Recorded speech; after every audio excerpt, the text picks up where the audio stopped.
네. 장관님, 여성가족부에서 추진하고 있는 가족친화 인증제도 알고 계시죠? 네. 네, 굉장히 좀 역점을 두고 진행하고 있는 사업인데, 우선 가족친화 인증 기업, 이게 여기에서 이제 가족친화가 어떤 의미를 가지고 있는 것이라고 보고 계십니까? 네, 뭐 가장 큰 게 이제 육아휴직을 자유롭게 쓸 수 있도록 하고, 또 그 육아휴직 외에 유연한 근무제를 할 수 있도록 하고, 그 기업에서 가족 친화적인 여러 가지 서비스를 지원할 수 있도록, 그리고 300인 여직원 300인 이상, 그다음 전체 고용 인원 500인 이상의 경우 직장 어린이집을 마련한다, 이런 등등의 제반 내용을 실천하는 기업들을 네. 지정하는 겁니다. 네, 결국 이제 뭐 육아휴직을 비롯해서 또 일가정 양립이 좀 가능하게끔 그 기업이 만들어가고 있느냐, 이런 것들을 검증하고 거기에 이제 인증 혜택과 어떤 인센티브 등을 다양하게 또 주는 역할을 또 하고 있는데요. 이 가족 친화 인증 현황을 좀 살펴보면 좀 몇 가지 조금 관리 부실이 좀 있는 것 같아서 네. 제가 그 부분을 좀 지적을 좀 해보고자 합니다.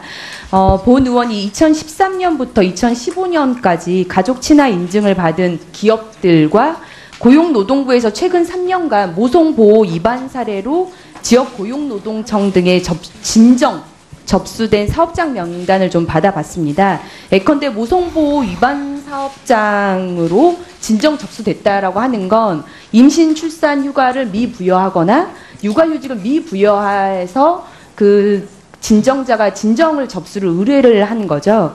그랬더니 최소 9군데가 우선 저희 본 의원실을 조사한 결과만으로도 9군데가 좀 겹치는 것으로 좀 확인을 했습니다. 여기 이제 PT를 보시면 뭐 알만한 대기업들도 있고요. 이제 중소기업들도 몇 곳이 있는데, 가족 친화 인증을 받은 후에 이런 사건, 모성보호 위반과 관련된 사건도 일어난 거죠. 그럼 인증 유지 기간 동안에 모성보호 위반 사례와 기업 측의 어떤 해명 자료 확인이 미흡했다고 좀 보여질 수밖에 없지 않느냐라고 보이는데, 장관님은 어떻게 보십니까? 네, 일부는 우리 여성가족부에서 인지했는 사안이 있고요. 또 미처 인지 못했는 몇 개 기업도 눈에 보입니다.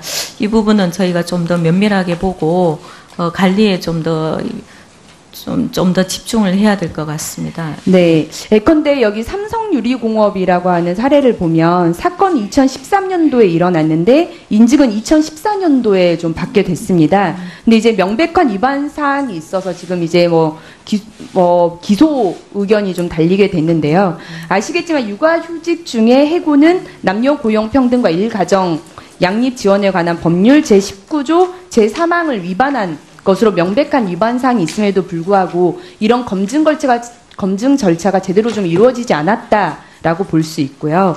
그 가족 친화 인증 기업의 공통 인증 기준이 있습니다. 예컨대 여러 점수화를 하고 있지만 그 중에서 적어도 인증을 받기 위해서는 무조건 이건 지켜져야 된다라고 하는 어떤 기본적으로 지켜야 될 공통 인증 기준이 있는데, 그 통과 기준에는 4가지 법률, 뭐 남녀 고용 촉진 특별법, 그다음에 성보호에 관한 법률, 이런 것들이 제대로 지켜져야 하는데 실은 이 절차를 기본 충족도 이루어지지 않는 사업장이 인증이 됐다라고 하는 것이죠. 그래서 보면 이 사업장에 대한 인증 절차와 평가 기준 배점에서도 좀 몇 가지 문제가 있는 것 같습니다. 예컨대 그 대기업 등에 대한 이제 인증 기준 표가 있는데요. 뒤에 PT 넘겨주시죠. 없네. 네, 그 인증 기준을 보면 실제 자녀 출산 및 양육 지원에 관한 제도도 있지만 대부분은 다 배점이 가점으로 되어 있는 거고, 실제 잘 지켜지지 않은 것, 감점 요소는 마이너스 2점에 고용노동부 주관 적극적인 고용 개선 조치에서 여성 근로자의 고용 기준이 미달하는 기업, 이 부분에 대한 감점 요소 2점만 있습니다. 그러니까 실은 배점 기준에서 이런 것들을 아까 모성보호 위반과 관련한 현황들은 잘 걸러지지도 않고, 이러다 보니까 가족 친화 인증 기업으로서 현격한 결격 사유가 있는 기관들이 걸러지지 못할 확률이 높다, 이렇게 좀 보여지거든요. 그래서 제가 좀 제안을 드리고 싶은 건 가족 친화 인증 기업의 심사 및 관리 절차 개선을 좀 해야 되지 않겠느냐라고 하는 것입니다. 그래서 이 가족친화 인증기업의 인증 심사 시에 최근 1, 2년간의 모성보호 위반 사례 진정 접수 현황과 관련해서 우선 그 진정 접수 현황도 받아보고 관련한 기관의 해명 자료를 받아서 검토를 한 이후에 인증 기간에도 연 1회 이상 정도 관련 자료를 좀 확인해서 적극적인 개선 조치를 취해보는 게 어떨까 싶습니다. 이에 대해서 장관의 답변을 듣고 싶습니다. 위원님께서 지적하신 부분은 굉장히 적절한 부분이라고 생각하고요. 다만 이제 가족 친화 인증 기업을 확산하려고 하고 또 기업들에게 가족 친화 인증을 많이 저희가 권장하는 이유 중에 하나는 이 자체로부터 기업들이 가족 친화하려는 노력을 하는 행위 중에 하나이기 때문에 점수상에서 중소기업은 60점, 대기업은 70점이라는 기준이 있습니다. 그래서 다소 어느 한두 부분이 좀 부족해도 그 점수를 넘게 되면은 인정하는 지금의 그 인정 체계가 있기 때문에 그 부분에 대해서 어떤 부분은 점수가 넘더라도 굉장히 중요도에 따라서 인정을 하지 않는 이런 여러 가지 검토가 좀 필요한 것 같습니다. 네, 저도 좀 그렇게 생각합니다. 현격한 결격 사유가 있는데도 불구하고 그냥 점수의 일정 부분을 충족했다고 해서 인증을 받아버리게 되면 관련한 문제들이 계속 좀 생기지 않을까 싶습니다. 그런 절차와 인증 점수에 대해서 좀 검토를 해보시길 바라겠고요. 그리고 여성가족부 소속 기관과 산하기관을 포함한 남성 육아휴직자 현황을 좀 받아봤었는데요. 여성가족부, 한국양성평등교육진흥원, 한국청소년활동진흥원, 한국청소년상담복지개발원, 한국건강가정진흥원, 한국여성인권진흥원 네, 총 남성 육아휴직 대상자 수는 80명이어야 하는데 실제 남성 육아휴직을 신청해서 그와 관련해서 혜택을 받은 사람은 인원이 17명밖에 되지 않습니다. 여성가족부가 2명이고 한국청소년활동진흥원이 5명인데요. 아무래도 이제 남성 육아휴직을 권고하는 데는 분명한 이유가 있지 않겠습니까? 어쨌든 일가정 양립에 대해서 여성과 남성이 동등한 역할을 좀 행사하고 또 여성의 경력 단절을 조금 방지하고 여성의 경력 활동을 좀 촉진하겠다 이런 여러 가지 또 의향이 있는데요. 그럼에도 불구하고 이런 역할을 좀 선도해야 할 여성가족부가 이 남성 육아휴직에 대해서 좀 일정 정도 소극화된 역할을 또 하고 있지 않느냐라고 하는 좀 지적을 피할 수 없을 것 같습니다. 이에 대해서 어떻게 보십니까? 우리 부의 경우에는 최근에 복직한 남성 가장도 3년간 육아휴직을 했었고 특별히 어떤 공적 사유 때문에 휴직을 못하고 그러지는 않습니다. 개별 사정은 육아휴직을 하면 통상급여의 40%밖에 받지 못하기 때문에 하지 못할 개별적 사안은 있는 걸로 짐작이 되고요. 다만 이 육아휴직이나 일가정 양립에 있어서 선도해야 될 부서 입장에서 산하기관부터 시작해서 이게 사용이 좀 더 자유롭도록 한 번 더 특별히 공문을 내리고 동의를 하도록 하겠습니다. 네, 신보라 의원님 수고하셨습니다. 다음 더불어민주당의 정춘숙 의원님 질의해 주시기 바랍니다. 네, 더불어민주당 정춘숙입니다. 장관님, 네. 이 화해치유재단에 여성가족부 공무원이 파견 나가 있죠. 네. 그 재단 설립 당시에 정부 지원 없을 거라고 해놓고 왜 공무원이 파견 나가 있습니까? 그 당시에도 정부 지원을 어떤 자금적 지원 부분은 고려는 안 했지만 인적 지원은 생각은 하고 있었습니다. 인적 지원은 그 사람이 가서 공짜로 일하는 거 아니잖아요. 네. 그 사람이 파견 나가 있으면 그 사람 인건비 누가 됩니까? 우리나라 국민이 낸 세금으로 합니다. 네. 그리고 결과적으로는 돈도 지원하게 됐죠. 네. 네.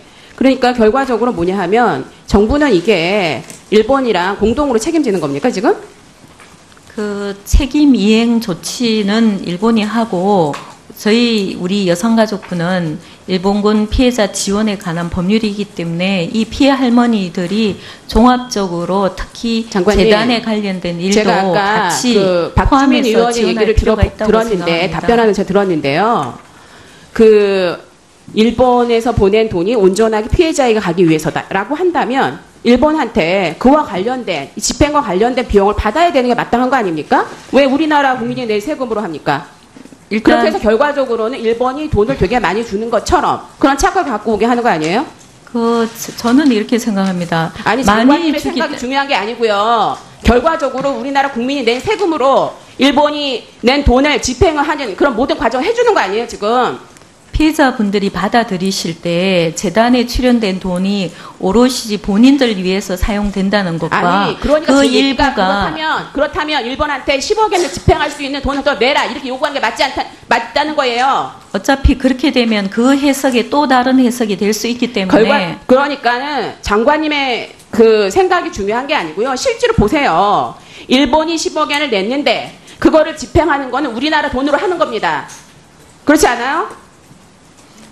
위원님, 어떤 형태로 하든지 그게 예를 무슨 들어서 말씀이십니까? 어떤 형태로라고요? 아니 그러니까 정부가 지원을 하고 지원을 하지 않고 일본이 재단을 운영한 다른 비용이 오더라도 피해자 입장에서는 결국 그 부분에 대해서 어떻게 비춰질지 피해자 입장 중심으로 저는 생각해 봐야 된다고 생각을 생각합니다. 하신다고 지금 말씀을 하시면 안 되죠.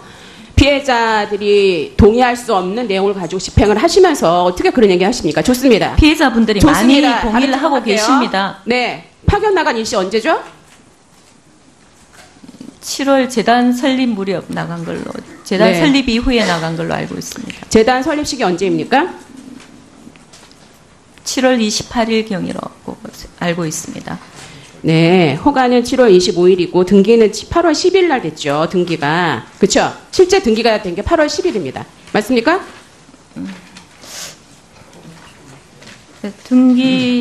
네.